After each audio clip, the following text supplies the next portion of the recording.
Eju eyo music. Rawa Messia amu yapo. Wala mokongolo minilia. Ofi amla mari wase na vie male boni miele.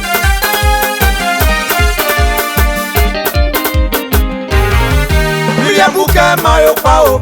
Misiaso milia buke nyoli pana seke mayo leo. Mulike mayo pao. Masiaso milia buke nyoli pana seke mayo leo. Mwanya milia buke mayo pao. Misiaso milia buke nyoli pana seke mayo leo. Mulike mayo pao.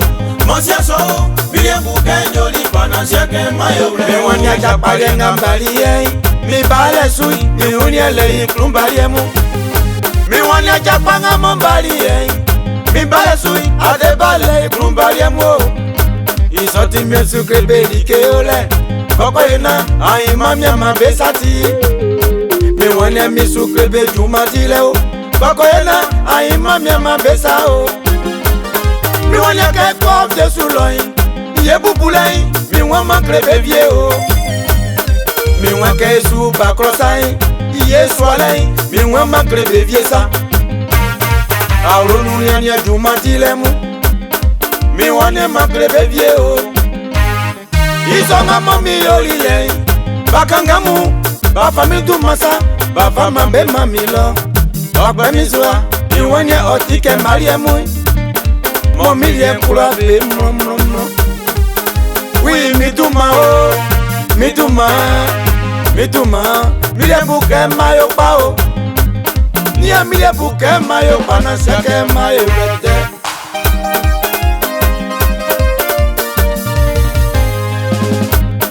Ayo lion pe won ayo. Eju eyo music. Beso atumasa. Se bakamu bebeli ya urena. Se nsuli betimboy. Otimitu malieku. Se bewe yo malike mromlo na se injoli besui. Otimitu maliesa. Oti Kenya besalia kama. Beja kama. Nakambende o. Na mayinjo besu. Ini be akpo. Milia buke mayo pao. Misiaso milia buke nyoli pana seke mayo leo. Mulike mayo pao. Masiaso milia buke nyoli pana seke mayo leo. Chérie, so amekebe ajitemi. Ngamonya mi yulilei. Momilie su yabyeku. Eni ngabe osanyile nenui. Momilie nyobe akosa. Imami nga mobe yo mobe ume ulemui. Momilie nyobe akolelele. Milia buke mayo pao. Misia sode. Milia buke nyoli pana seke mayo leo. Ma petite soeur à moi, Sabina Kouaï. Blé o. Asopo manuma. C'est que.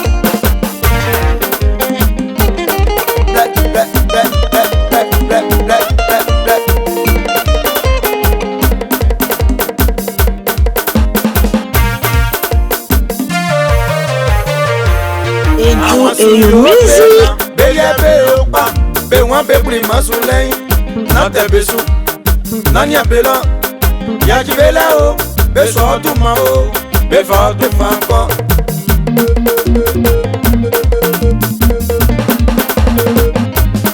Yeni nga betali be ramamu. Ande nga momba e palemu. Me wanya amwa senalien. Asena suvie mamlumlo. Me wanya mua senalien. Amwa sena suvie mamlumlo. Blavie mu be wapa mlumlumlo. Sengo jaso tabe ura mamu. Kokumba senalien nga be kwa la be. Yole zwa o. Yole zwa o. Yole pefisa.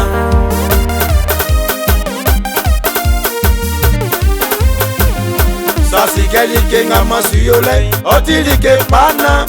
Bakanga mbe ume ulei. Natembesu. Mi wania nania bela.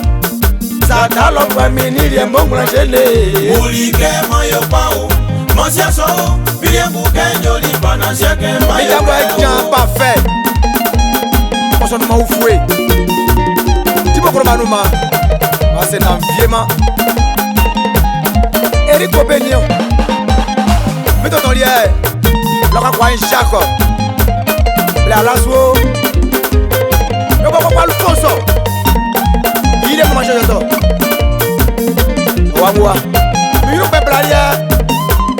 Pour Adia Brigitte. Bisous à toi là-bas.